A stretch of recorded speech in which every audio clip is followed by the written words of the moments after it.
Então, a título de curiosidade, a embolia pulmonar, ela na verdade, ela faz parte de um evento maior que a gente chama de eventos tromboembólicos, que geralmente eu tenho uma TVP, uma trombose venosa profunda, e em alguns pacientes, o trombo, né, lá da trombose venosa, ele se desprende e aí ele vai sendo drenado pelo território venoso até impactar no ramo da circulação pulmonar, e aí eu tenho embolia pulmonar.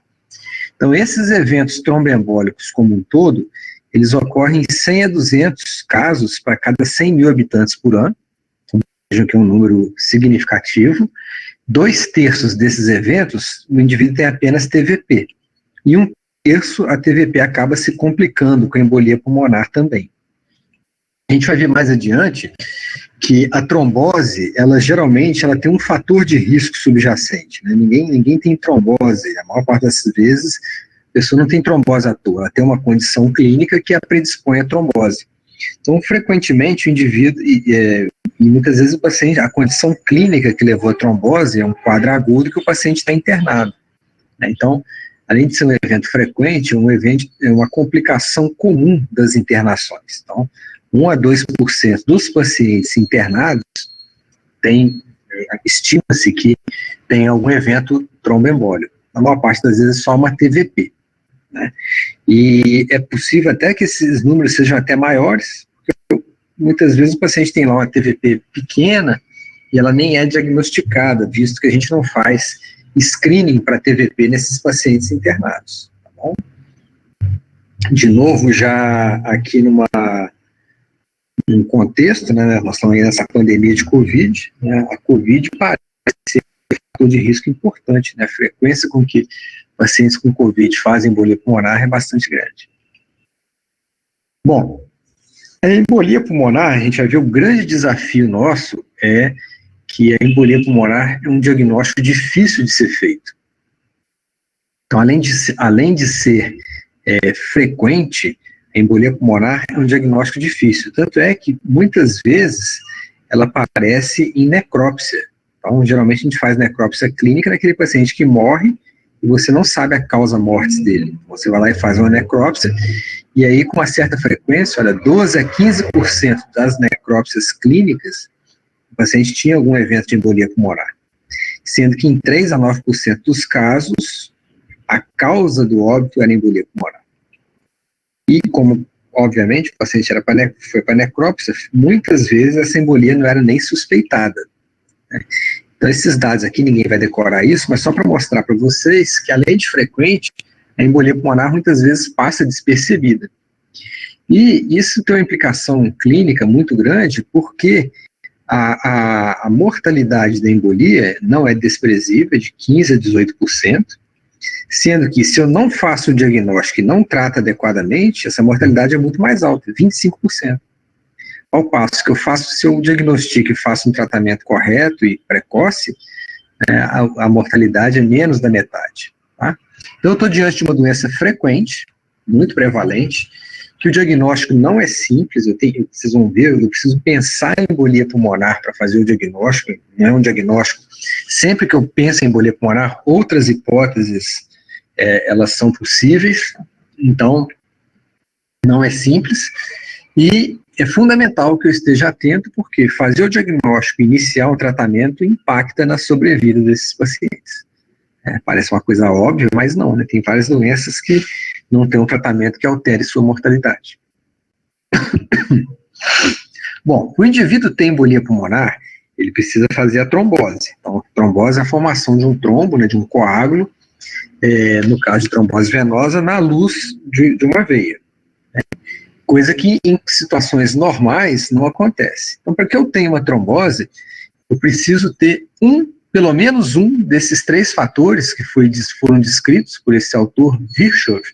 Então, eles constituem a tríade de Virchow, que são a estase sanguínea, lesão na parede do vaso ou algum estado de hipercoagulabilidade. A gente sabe que no nosso organismo nós temos algumas substâncias que favorecem a formação de coágulos e outras que impedem a formação ou até lisam esses coágulos, havendo um equilíbrio entre elas. Então, se houver um desequilíbrio, aumentando a proporção de fatores de coagulação contra fatores fibrinolíticos, a gente pode ter essa trombose, tá bom? Então, para que eu tenha um quadro de trombose, consequentemente de embolia pulmonar, eu preciso de uma dessas três condições, às vezes o indivíduo tem mais de uma. Agora, essa tríade, ela não tem tanta... Ela não é tão clinicamente intuitiva, né? Isso aqui é uma tríade de fisiopatologia. O que eu preciso saber na prática, quais são as condições clínicas que cursam com estase, quais são as condições clínicas que cursam com lesão na parede do vaso ou com quadro de hipercoagulabilidade, né? E essas condições clínicas, elas vão ser os fatores de risco para o indivíduo ter embolia pulmonar, tá? E aí é importante a gente conhecer essas condições clínicas, é importante a gente conhecer quais são os fatores de risco para trombose venosa, consequentemente para embolia pulmonar. Os fatores, eles são múltiplos, né?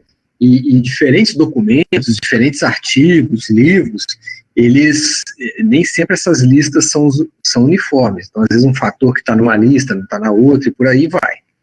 Eu selecionei aqui essa diretriz da Sociedade Europeia de Cardiologia, esse é um documento de 2014, acredito até que ele já foi atualizado, mas especificamente essa lista é a mesma, em que nesse documento os fatores de risco eles são estratificados em três grandes grupos.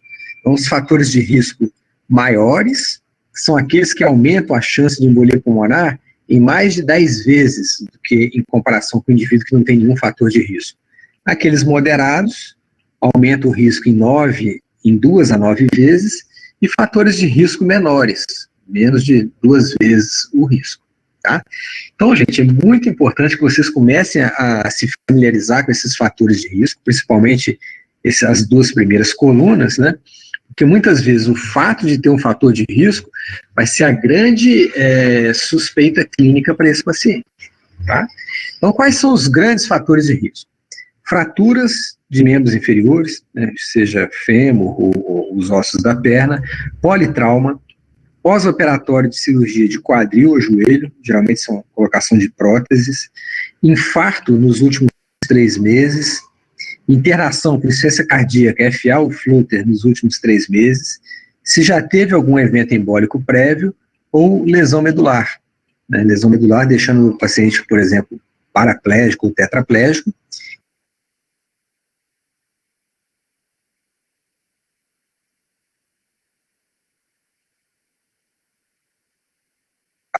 Então, diante de um contexto clínico que a gente vai ver adiante, sintomas de embolia pulmonar, o fato de ter esses fatores de risco vai aumentar em muito a minha hipótese diagnóstica para embolia pulmonar. Tá? Vocês vão ver a importância disso, visto que os quadros são muito subjetivos, então esses fatores de risco, justamente, muitas vezes eles vão ser o grande diferencial para eu pensar em embolia pulmonar naquele paciente. Tá? Os fatores moderados, artroscopia de joelho, as colagenoses, as vasculites, né, que são essas doenças autoimunes, hemotransfusão, presença de um catéter venoso central, quimioterapia, uso de eritropoetina, isso acontece muito em pacientes hematológicos, o estrógeno, seja como reposição hormonal ou anticoncepcional, neoplasia, infecção, doença inflamatória intestinal, sequela motora, trombose venosa superficial, puerpério, trombofilias, que a gente vai ver o que é. Então, aqui são algumas situações. Aí, elas, obviamente, elas têm um risco um pouco menor que os anteriores, mas muitas vezes esses fatores vão se somando, né? Então, imagine, por exemplo, um dos principais fatores de risco clínicos para embolia pulmonar é a neoplasia. Então, imagine que o paciente tem uma neoplasia qualquer, neo de intestino, por exemplo, e aí ele está fazendo uma quimioterapia, e para fazer essa quimioterapia foi colocado um catéter venoso central, para que de tempos em tempos ele receba o quimioterápico naquele catéter venoso de longa permanência. Então são fatores de risco moderados, vamos chamar assim, mas o indivíduo tem 3. Então as coisas vão se somando, né? E aí a chance de embolia vai ficando cada vez maior. E a gente tem fatores menores. Então, restrição ao leito acima de 3 dias. Isso aqui é muito importante, gente. Então, o simples fato do paciente estar internado e restrito ao leito, ou então se ele está em casa, ele está com a doença aguda, você optou por não internar. Só que dentro de casa ele está totalmente acamado. Então, isso é um fator de risco para embolia pulmonar. Às vezes, longas viagens, geralmente em viagem de avião, que o doente senta ali, né, não tem parada, às vezes, um voo longo, de 8, 10 horas, né, às vezes esse período parado ali, sentado, é suficiente para o paciente fazer uma TVP. Aí, às vezes, na hora que ele chega no destino dele, ele sai do avião, desprende aquele trombo e tem uma embolia pulmonar na hora que ele chega no destino dele. Diabetes, hipertensão, idade avançada, laparoscopia, obesidade, gravidez, veias varicosas, tá? Então, é impossível decorar tudo isso, né, mas é importante vocês, diante de uma suspeita de embolia pulmonar, ter uma história aí de antecedentes patológicos, né, e aí na própria HDA desse paciente, em busca de outras condições subjacentes que vocês possam suspeitar que sejam fator de risco para embolia pulmonar. E aí vocês, se não tiverem seguros se aquilo é ou não um fator de risco para embolia pulmonar, vocês podem consultar esses documentos, né, e checar ali o tanto que aquilo aumenta o risco de embolia pulmonar. Alguma dúvida até aqui, gente? Além desses fatores clínicos, muitas vezes a pessoa, ela nasce com fatores de risco congênitos, são as chamadas trombofilias. Então, geralmente são mutações em fatores da coagulação ou deficiência de fatores anticoagulantes. Então, são situações clínicas que o paciente, independente de ter uma doença clínica, ele nasce com essa predisposição genética para eventos trombóticos. Então, por exemplo, a mutação no fator 5, que favorece a trombose, deficiência de proteína C, de proteína S, deficiência de antitrombina, mutação do gene de protrombina, e tem várias outras trombofilias. Então, quando que eu vou suspeitar de uma trombofilia? Vou suspeitar quando o paciente tem uma embolia pulmonar e ele não tem nenhum fator de risco clínico. É aquela embolia que me surpreende. Ó, por que será que ele teve um evento trombótico, visto que ele não tem nenhum fator de risco? Ou então, quando eu tenho uma história familiar muito forte, então vários eventos trombóticos, tromboembólicos naquela família.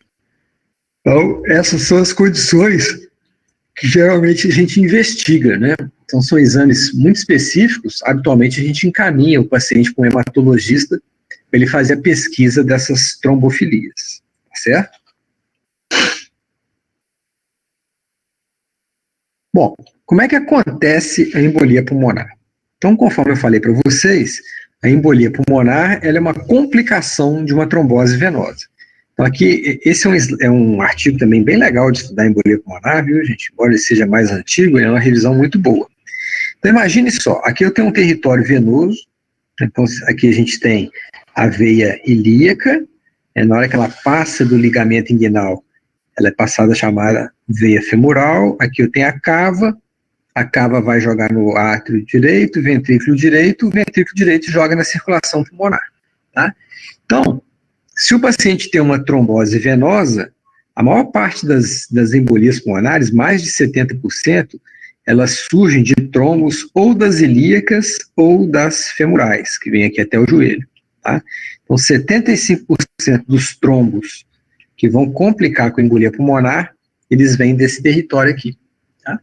E aí, o que acontece? Imagine, por exemplo, que esse indivíduo aqui solte esse trombo inteiro aqui em 2 fragmentos, tá?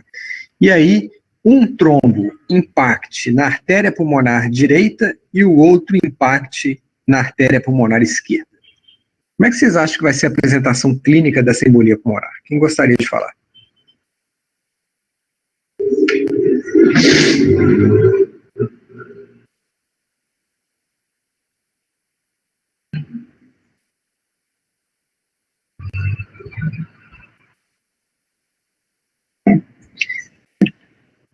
Imagine um trombo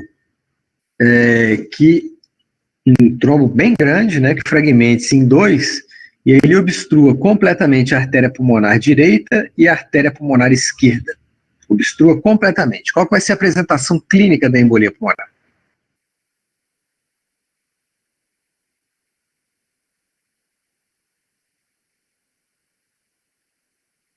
Então, Matheus, imagina só, na próxima vez que o ventrículo direito contrair, o que vai acontecer? Para onde que vai esse sangue? A artéria pulmonar? Não. Então, assim, se houver uma obstrução completa das duas artérias pulmonares, a apresentação clínica dessa embolia pulmonar é morte súbita. Próxima vez, próxima sístole, né, não vai chegar sangue no ventrículo esquerdo, porque está tudo aprisionado para trás, porque ele obstruiu. Tá? Então, é lógico que eu fiz uma brincadeira. Brincadeira não, isso acontece. Então, parte daquelas necrópsias lá que aparecem em embolia pulmonar é porque o doente morreu em casa, morreu dormindo, morreu na rua. Então, é morte súbita, que é infarto. O embolia pulmonar, por exemplo, o AVE, são causas importantes de morte súbita. Então, só para mostrar para vocês que a embolia pulmonar ela pode ser grave o suficiente para a apresentação clínica dela ser uma morte súbita. Tá? Por outro lado, eu posso ter o outro extremo. Sai um fragmento bem pequenininho desse trombo, e aí ele obstruir um ramo terminal da artéria pulmonar bem periférico. Então, isso seria uma embolia pulmonar assintomática. Então, veja que eu posso ter uma embolia pulmonar assintomática até uma morte por embolia pulmonar. Todo o espectro de apresentação clínica da embolia pulmonar entre esses dois extremos vai depender da extensão da área embolizada e da reserva cardiopulmonar que o paciente tem. Então, por exemplo, você pega um indivíduo mais jovem, não tem nenhuma comorbidade, não tem nenhuma doença pulmonar, não tem doença cardíaca, não tem nada. Ele tem uma embolia pulmonar, ele vai ter um determinado sintomas, intensidade de sintomas, a depender da extensão daquela embolia pulmonar. Uma embolia pulmonar menor, às vezes ele praticamente é assintomático. Já o indivíduo idoso, essa mesma embolia pulmonar, na mesma extensão, que foi oligosintomática no jovem, no indivíduo idoso ele pode descompensar, entrar até em insuficiência respiratória. Tá? Então, vocês começam a ver que é difícil, vai ser difícil eu fazer o diagnóstico de embolia pulmonar em função da variabilidade clínica que isso pode acontecer. Tá? Alguma dúvida até aqui, gente? Estão acompanhando? Querem fazer alguma pergunta, algum comentário? Vamos lá, gente, vamos participar.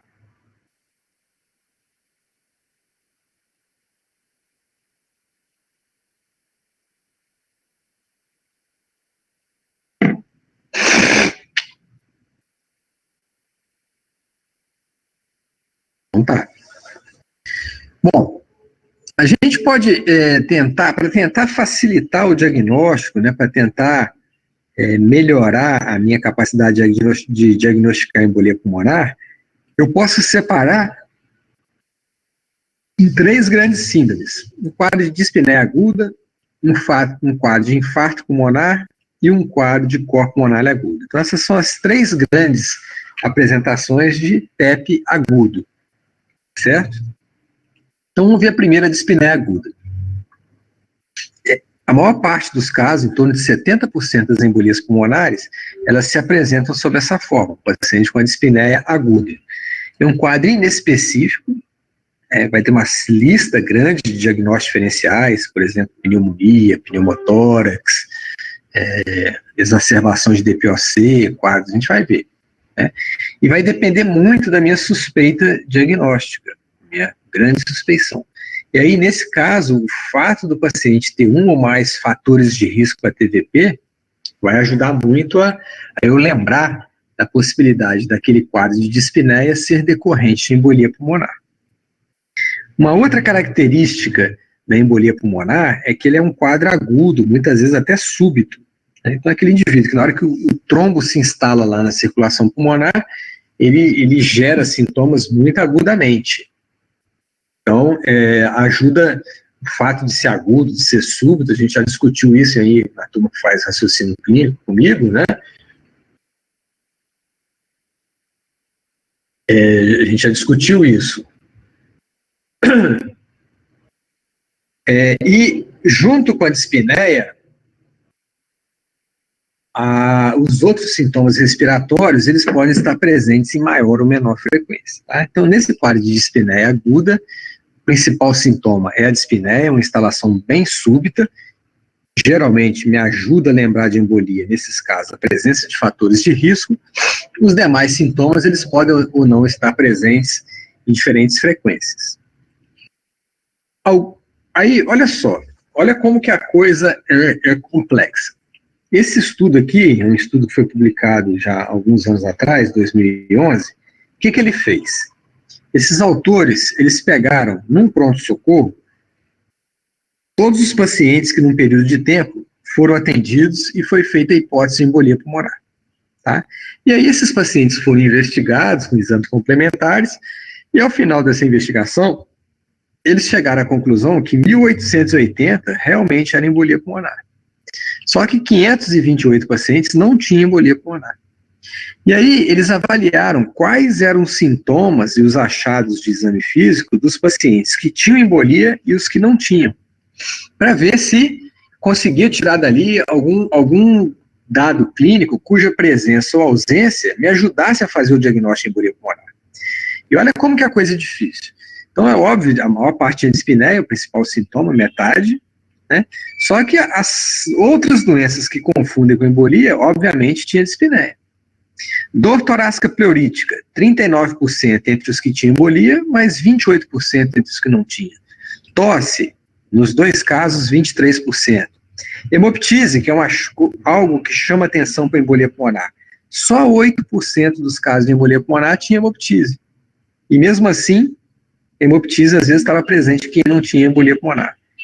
Mesmo a clínica de TVP, o que acontece? Nem todo mundo que chega com embolia pulmonar, a TVP dele foi sintomática. Muitas vezes ele tem embolia pulmonar, foi secundária a uma TVP, mas era uma TVP assintomática. Então só 1/4 dos pacientes com embolia pulmonar tinham clínica de TVP. Então o fato de não ter clínica de TVP não afasta a embolia pulmonar. E nem a presença, olha, 18%. Então veja que, clinicamente, eu nunca vou conseguir um diagnóstico absoluto de embolia pulmonar. É claro que um paciente com essa clínica aqui, se ele está lá num pós-operatório de fratura de fêmur, ou seja, a presença daqueles fatores de risco, elas vão me ajudar muito a construir o diagnóstico de embolia pulmonar. Mas nunca o diagnóstico de embolia pulmonar é sempre um diagnóstico de suspeição e eu sempre terei uma lista de diagnósticos diferenciais possíveis, né? E aí eu vou ter que fazer uma estratégia de exames complementares para eu tentar fechar o diagnóstico de embolia pulmonar ou afastá-lo. Tem um número de pacientes, na casa aí de 12 a 15%, que tem uma embolia mais periférica, né? E aí a oclusão da circulação pulmonar naquela área causa infarto pulmonar. E aí, nesses pacientes, o quadro clínico tende a ser um pouquinho mais específico. Então, geralmente esses pacientes, além da dispneia, eles têm dor torácica pleurítica e eles têm tosse com hemoptise, certo? Então, quando há um infarto pulmonar, a presença de dispneia, dor torácica e tosse com hemoptise num quadro agudo, elas devem me fazer pensar em embolia pulmonar, tá? Nessas áreas infartadas, a área que sofre infarto, geralmente há um sangramento, há uma necrose daquela área, né? Um sangramento subsequente, então geralmente aquela área fica consolidada. Então eu posso ter no exame físico uma síndrome de consolidação ali, ou a presença de crepitações, e quando a lesão é muito periférica, o infarto pulmonar, ele inflama a pleura e dá um derrame pleural. Então às vezes o exame físico é um exame físico de um pequeno derrame pleural. Tá? Então nesses casos aqui, que corresponde geralmente a 12, 15% desses pacientes, né, fica mais fácil de suspeitar de embolia pulmonar, porque vem com essa tríade, né, uma tríade aguda de dispneia, dor torácica e tosse com hemoptise. E por fim, quando a embolia é maciça, o paciente choca, né? Então, se eu tenho um paciente com choque, com características de choque cardiogênico, ou seja, ele está hipotenso, com turgência jugular, taquipneia, taquicardia, hiperfonese da segunda bulha no foco pulmonar, né? Então, um paciente com choque com essas características, eu tenho que suspeitar, olha, o que está acontecendo? Por que ele está chocado? Né? E uma das possibilidades do choque é o choque cardiogênico. Pode ser por infarto, pode ser por tamponamento cardíaco, ou então por obstrução da circulação pulmonar. Então, embora a gente chame de cardiogênico, na verdade é a falência do ventrículo direito, daí o termo cardiogênico, porque houve uma obstrução maciça da circulação pulmonar, e aí o VD não consegue vencer aquela hipertensão pulmonar, né? O próprio Matheus Souza tinha sugerido isso, né, naquele quadro que eu coloquei tão catastrófico, que, né, na verdade era a morte súbita. Se for um pouquinho menor que aquilo, o paciente vai ter um corpo pulmonar agudo, né, que é um choque cardiogênico. Acredita-se que você precisa de um comprometimento aí de 65% a 75% da circulação pulmonar para gerar esse quadro. Só que às vezes o paciente, não é que a embolia tem que ser dessa extensão. Muitas vezes o paciente já tem algum grau de insuficiência cardíaca, às vezes ele já tem algum grau de hipertensão pulmonar, e uma embolia menor, mas em cima de uma reserva já comprometida, é suficiente para dar esse corpo pulmonário. Tá? Dúvidas?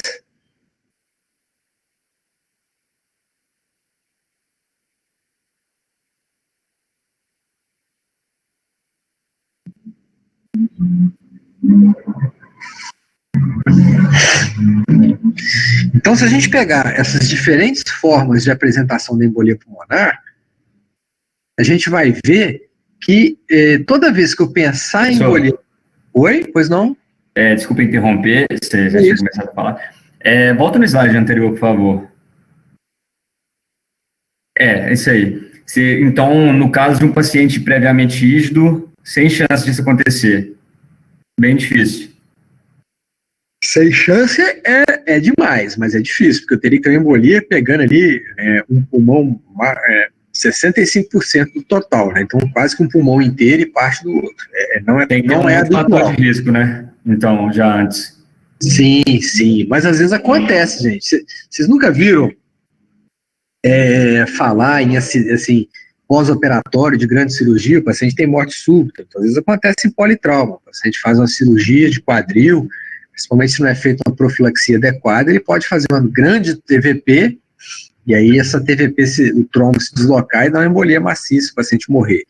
Mas, sem dúvida nenhuma, esse quadro aqui mais grave, geralmente são embolias não tão extensas, menores, grandes, mas menores, mas num paciente com a reserva cardíaca e pulmonar pior.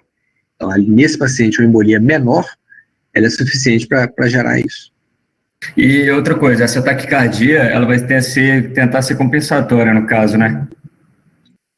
Como é que é? Essa taquicardia que vai acontecer. É compensatória do choque. Compensatória. Isso. Tá. Isso. E toda vez que você tem um choque, né, a hipotensão gera uma descarga adrenérgica. Aí o paciente fica taquicárdico. E a taquipneia é compensatória pela hipoxemia. Não, beleza, obrigado. Alô, Matheus? Isso aqui depois eu vou voltar nesse.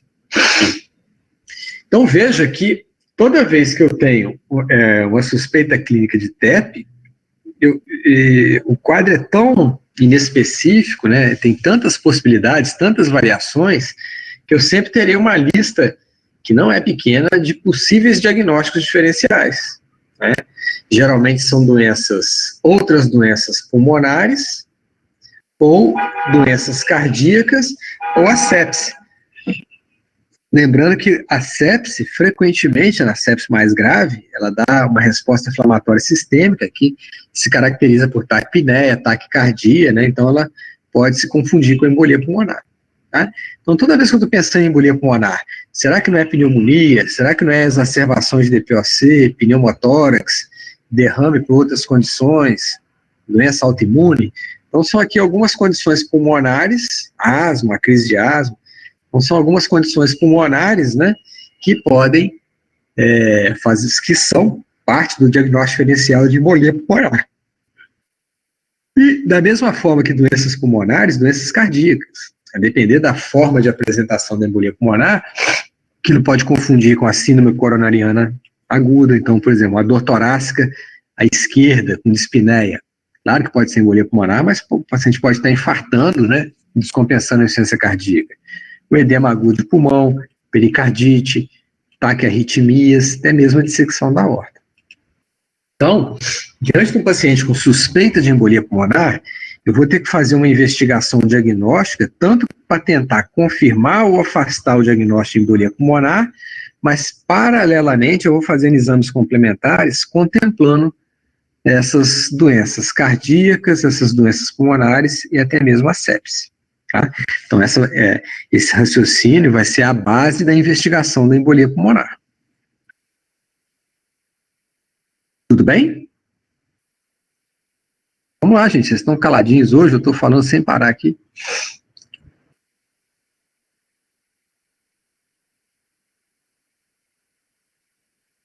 Bom, já que está tudo ok, então vamos lá. Imagine só, chega para mim um paciente com a clínica de dispneia, com a clínica de dor torácica, vamos imaginar que essa dor torácica é esquerda, um quadro mais ou menos súbito, ele acordou com essa clínica, né? Não vou entrar tanto em detalhes clínicos. Num primeiro momento, quais exames complementares vocês solicitariam para começar a investigar um quadro suspeito de embolia pulmonar, em que, ao mesmo tempo, eu tenho suspeita de outras possibilidades, como essas listadas aqui? Quais seriam os primeiros exames complementares, sem ir para exame sofisticado? O paciente acabou de chegar no pronto-socorro. O que vocês pediriam de exame complementar para eles? Então, o Matheus já matou um ali, eletro, fundamental, né? Uma série dessas doenças aqui, eu teria pistas importantes com o eletrocardiograma.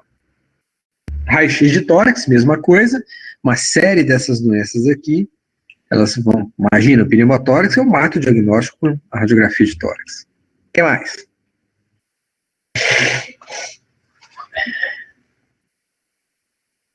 Ultrassom de quê, Juliana?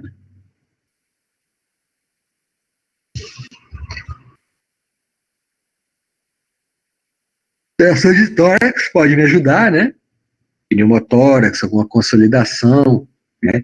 E o ultrassom, para quem tenha esse treinamento, ele pode me ajudar muito nos membros inferiores, né? Imagina se eu encontro lá a TVP, o significado, né, de possibilidade de embolia pulmonar, se o ultrassom mostra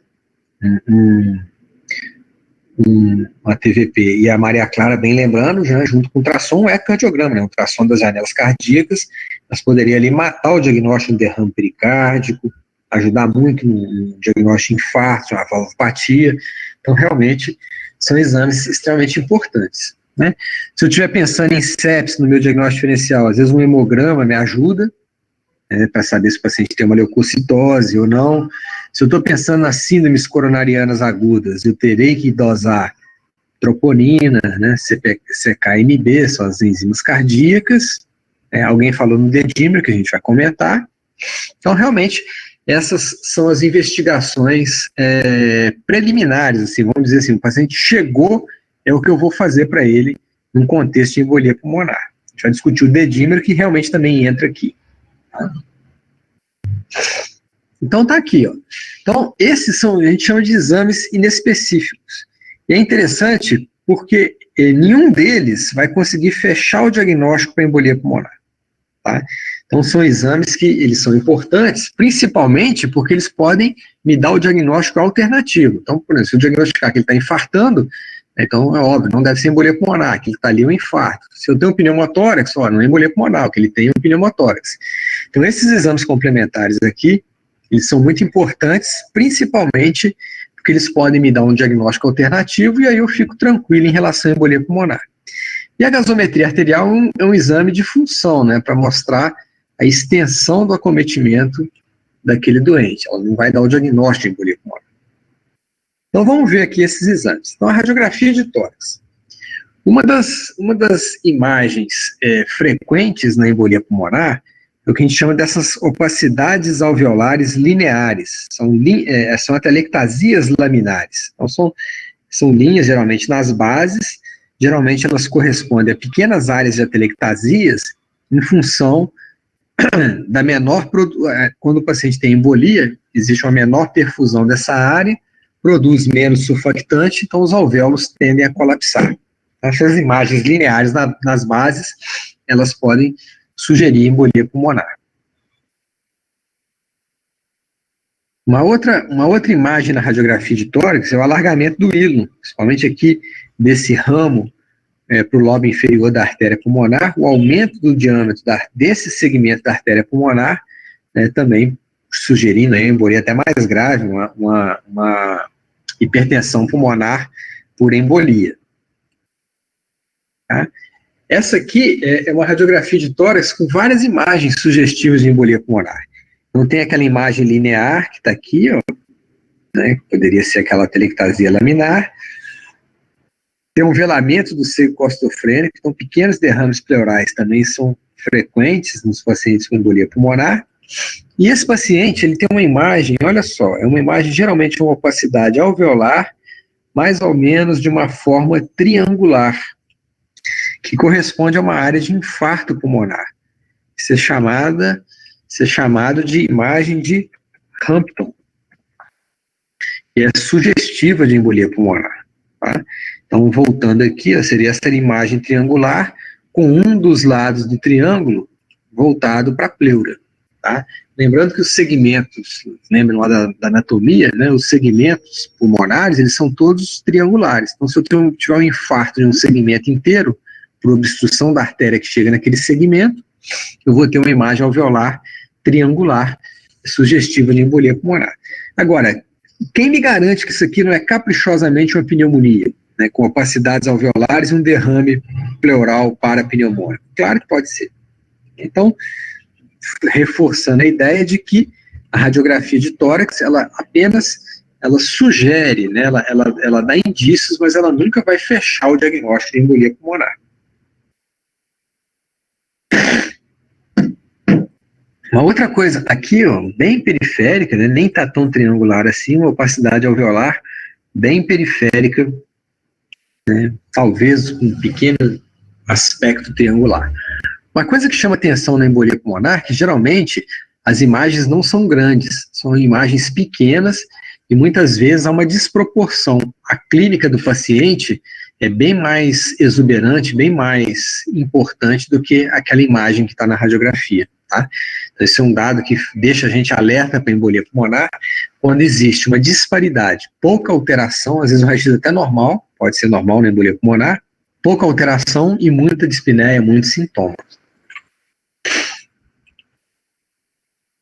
Aqui, uma radiografia de tórax, o que vocês acham, gente? Alguém consegue identificar alguma coisa nessa radiografia de tórax?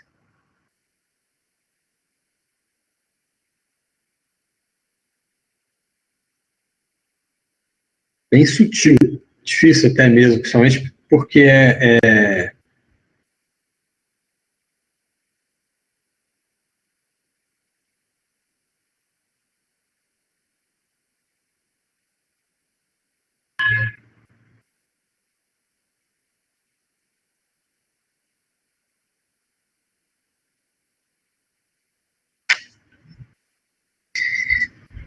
Então, né, não, Maria Clara, talvez até por... Então vamos lá, vamos ver essa radiografia de tórax aqui. Então tomar cuidado, né, essa linha que está aqui é a escápula, que está projetada sobre o campo, e aqui no lado esquerdo também. Então isso que está aqui é a escápula do paciente, então não é alteração na radiografia de tórax. É bem sutil, mas se vocês olharem com atenção, essa área aqui, olha, ela está mais hipertransparente. Se eu comparar com a mesma área daqui, veja que eu consigo ver melhor os vasos dessa região, e aqui tem uma área com menos circulação pulmonar. A gente chama uma área com oligoemia, ou seja, chega menos sangue. Óligo de pouco, né? Emia. Chega menos sangue, isso é chamado sinal de Westermarck. Então, o que provavelmente aconteceu aqui? Houve uma obstrução da artéria pulmonar antes dessa região, aí chega menos sangue, ela fica com esse aspecto que está aí. Tá? Então, essa é uma imagem bem típica de embolia pulmonar, mas raramente a gente tem a oportunidade de ver, e quando é uma área discreta, não é tão fácil assim a gente conseguir enxergar. Agora, depois que a gente fala, né, se você olhar, afastarem aí do computador, vocês vão ver que aqui está mais escuro do que ao redor, tá? E às vezes ele é mais exuberante mesmo, aqui não tem dúvida. Cadê a circulação pulmonar do lado direito? Então tem alguma coisinha aqui embaixo, né? Mas vejam que, pelo contrário, né, tem até mais vasos para cá, provavelmente hiperperfusão compensatória. O sangue está vindo muito mais para o lado esquerdo, porque houve uma obstrução maciça da circulação pulmonar do lado direito. Tá? Então, esse é um sinal de Westermarck. Então, essas são as principais alterações na radiografia de tórax. O outro exame que a gente faz é a gasometria. Mas aí a gasometria é mais um exame para avaliar a extensão da embolia pulmonar. A gasometria, ela não vai me dar ela não dá o diagnóstico. Então, o paciente ele tem hipoxemia, né, e ele tenta compensar essa hipoxemia hiperventilando. Então, o CO2 desse paciente cai. Então, é uma hipoxemia com CO2 baixo e hipocapnia. Tá? Em embolias menores, tem gasometria normal. 20% das embolias pulmonares não tem alteração na gasometria arterial. Bom? E aqui o eletro. O principal papel do eletrocardiograma na embolia pulmonar é o diagnóstico diferencial para as doenças cardíacas, certo? Pois não, Helena? Pode ligar aí o seu som.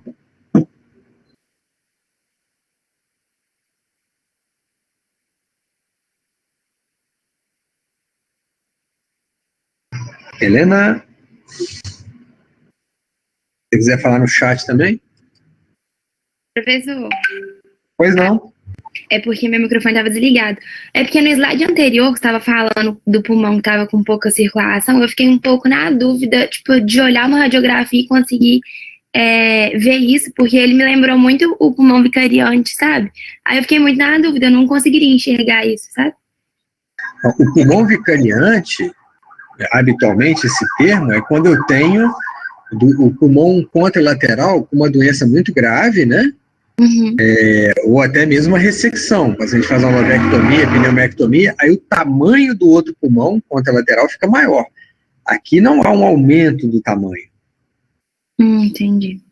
Entendeu? Porque o outro tá muito claro, aí eu achei que se eu tivesse olhado, eu falaria que era um pulmão vicariante, porque ele tá escuro e o outro tá muito claro. Mas eu não sabia isso do tamanho mesmo.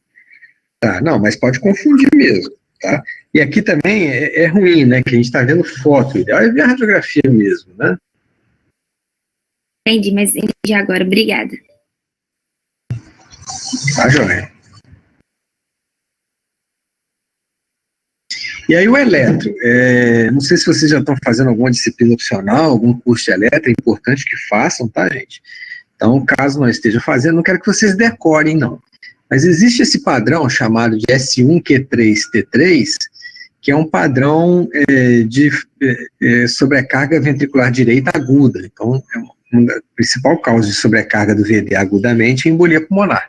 Então, é a presença de uma onda S, né, que é essa onda negativa aqui, na derivação D1, a presença de uma onda Q, que é começar o QRS com a onda Q negativa, com a onda T invertida na derivação 3. Então, é o S em D1, Q em D3, com a T invertida em D3. Então, dá esse padrão S1Q3T3. Tá? Infelizmente, quando ele ocorre, ele sugere bastante embolia pulmonar, mas ele é raro, ele não é muito frequente. Tá? Isso aqui é um doente que eu tive, até fotografei, porque é raro a gente ver, né? Então, tá aqui a onda S em D1, a presença de uma onda Q em D3 com a onda T invertida. Então, S1Q3T3. Bom? Dúvidas até aqui? Então, vocês vejam que eu faço o diagnóstico de embolia pulmonar, a hipótese de diagnóstico de embolia pulmonar, né, e aí, com certeza, eu terei diagnósticos diferenciais, hipóteses de diagnósticos diferenciais, tá? E aí, esses exames iniciais que a gente discutiu aqui, né, o raio-x, o eletro, gasometria, o leucograma, as enzimas cardíacas, eles nunca vão me garantir que seja embolia pulmonar. Né? Então, se esses exames não apontaram um outro diagnóstico de certeza, a embolia pulmonar continua sendo a minha hipótese, e aí eu terei que partir para uma investigação mais específica para embolia pulmonar. Tá claro isso, gente? Tudo certo? Bom, então tá bom. Então a gente vai ficar por aqui hoje, e na semana que vem a gente fecha os exames específicos para embolia pulmonar, e aí faz o tratamento, tá bom? Então tá bom, gente. Obrigado aí pela atenção. Um intervalinho rápido para quem tem raciocínio comigo, né? 9h20 a gente começa.